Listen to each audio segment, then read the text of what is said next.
Welcome to the program, everybody from the edge of America. I'm Rick Amato.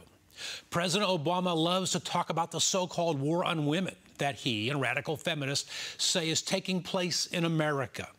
Shockingly, however, he has seemingly ignored the tragic war on women that is taking place. ISIS, the group which President Obama, as recently as 9 months ago, called a JV basketball team, is currently raping thousands of Christian and Yazidi little girls and women in order to populate the caliphate and to break their non-Muslim bloodline. ISIS is using sexual violence as a weapon of war. Meanwhile, the UN has yet to condemn the attacks against women as a war crime. And we have Hollywood types like Harry Potter star Emma Watson give a speech at the UN denouncing use of the terms bossy and sexy as being dehumanizing against women. That is ludicrous. Even President Obama himself gave a stunningly inappropriate speech to the UN when he compared the actions of ISIS to the Michael Brown shooting in Ferguson, Missouri. ISIS is conducting a horrific war on women and little girls, and America's leaders and radical feminists are playing politics. Joining me at this time is someone who's following the story very closely. She is a national security analyst, foreign policy analyst from the Independent Women's Forum. She was a helicopter pilot with 8 years of deployment in Iraq and Afghanistan with the U.S. Army. Amber Barno. Amber, welcome back to the show. Hi, Rick. It's great to be back. Amber, it is not a pleasant conversation. It's not a pleasant story to talk about. Unfortunately, it is an important one to put out to the American people, and that is to the extent at which ISIS is using sexual violence as a weapon in this war. And of course, sexual violence against women. I know you're following this story closely. Give us some detail so that our viewers understand, so that America understands what actually is taking place here. Well, it's the absolutely disgusting reality of what ISIS is. They are pure evil, and they are kidnapping thousands of women and children, taking them away from their homes and from their families, and they are using them essentially as sex slaves. They are raping them, gang raping them in some cases. They're separating children from their mothers and forcing all of these terrible, terrible atrocities upon them, and then often selling them for around $10 per woman or child. And so these are the type of brutalities that ISIS is putting down upon the people of Iraq and Syria on a daily basis. Meanwhile, as you heard me say at the outset in the monologue, we don't hear outcries of condemnation from our president, from those feminists in our society. Where is Michelle Obama on this? Where is the UN? This should be considered a war crime. What your thoughts on that? It really should, and it really disgusts me when people in Western cultures sort of compare the so-called war on women to what other women who are facing a daily war just for survival, just like with some of the things that I mentioned that ISIS is doing to women. It's infuriating because there is no comparison. And so when when leftist so-called women's advocates like to say that there's a war on women here in America, that's absolutely insulting to those women who do have to fight for survival each and every day, from anything from just standard oppression to not getting education to being raped, and then in some cases, if they want to take it to court and sort of charge the person that raped them, they have to face them in court, and it's up to basically a panel of men to decide whether or not he is guilty or not. And so those are the types of things that women have to face. They are alone in this, and when the Western world chooses to ignore it, it's so disgraceful and discouraging for those women who are having to go through it. Amber Barno, you served in Iraq, you served in Afghanistan, as I say, as a helicopter pilot for the U.S. Army for nearly 8 years. Go into detail. What is the motivation of ISIS? Why are they raping Christian women and Christian little girls? Why are they raping Yazidi women, Yazidi little girls, and also, as you point out, selling them into slavery for $10? Well, the Christian and Yazidi women, they see as infidels. They're non-believers.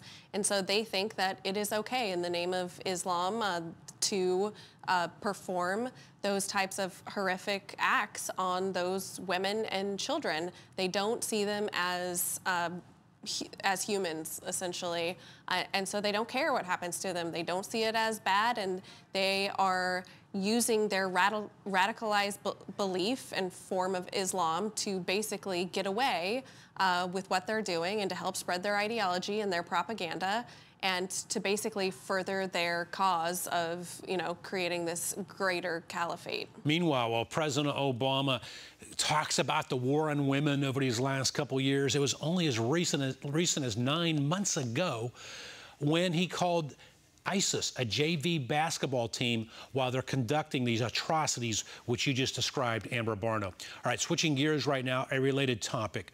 You just laid out, Amber, how horrific, how barbaric ISIS is in terms of their actions, what they are doing to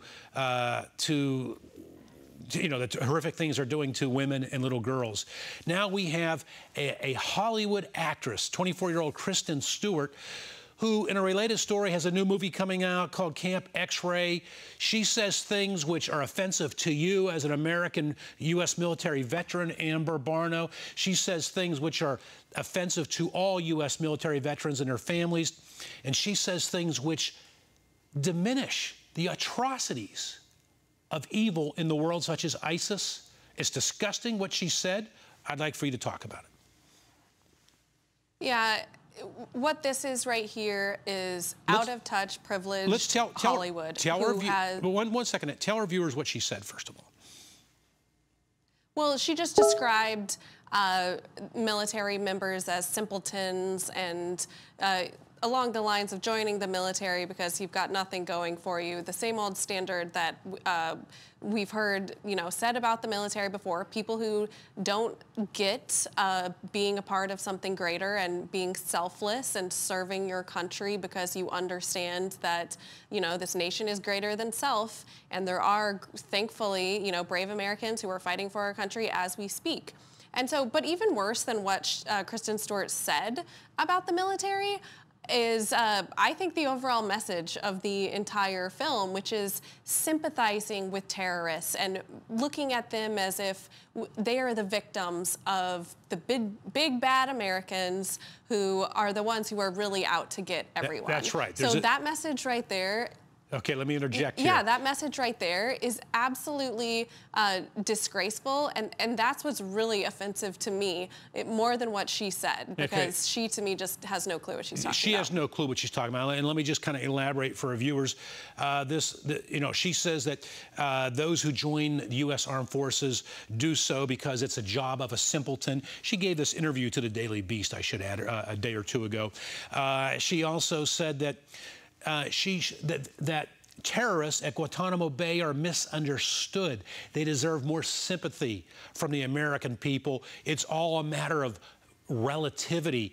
How can it be morally relative if we just described what ISIS is doing to women and little girls? I mean, what I want to say to that is, KRISTEN Stewart, how about you go talk to the families of those that were murdered on 9/11 and those American soldiers who have been killed since 2001 when we started fighting the wars in Iraq and Afghanistan.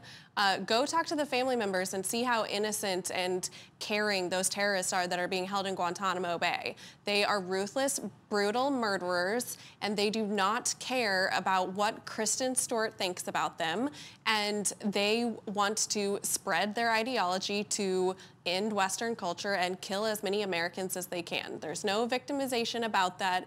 There's no touchy-feely, you know, there's some good left in them. These are evil, evil people. And, you know, Amber, we're down in less than a minute or two. Something else I want to touch upon that you just brought up, and that is this. You said, despite her comments, the actress, 24-year-old Hollywood actress, KRISTEN Stewart, being so asinine, you didn't say that, I said that.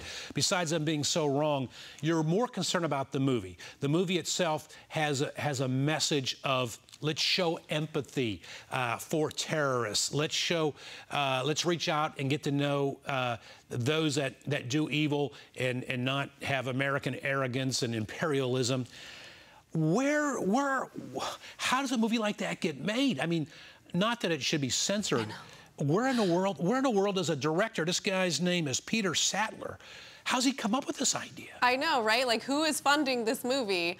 I think that what's actually interesting and sort of ironic when it comes to this movie is the fact that it's being released right around the time where the majority of Americans now think that we need to stop ISIS no matter what the cost and how involved we get. So we now have a backing from the American public who recognize ISIS for the threat that it is, and it's been America has united against this threat, and so that the fact that this movie is coming out right now, it's going to bomb in the box office. No one is going to go watch this movie because no one feels sorry for terrorists. If this movie maybe came out 9 months ago before the Obama administration decided to acknowledge ISIS for what they were, maybe it would have a chance because Americans weren't feeling threatened.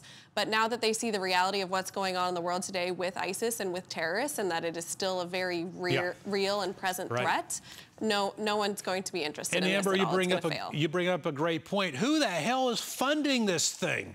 All right, Amber Barno, national security expert from the Independence Women Forum. Thank you for joining us. So who will be our Mama Luca today? Plus, Ebola could be the next black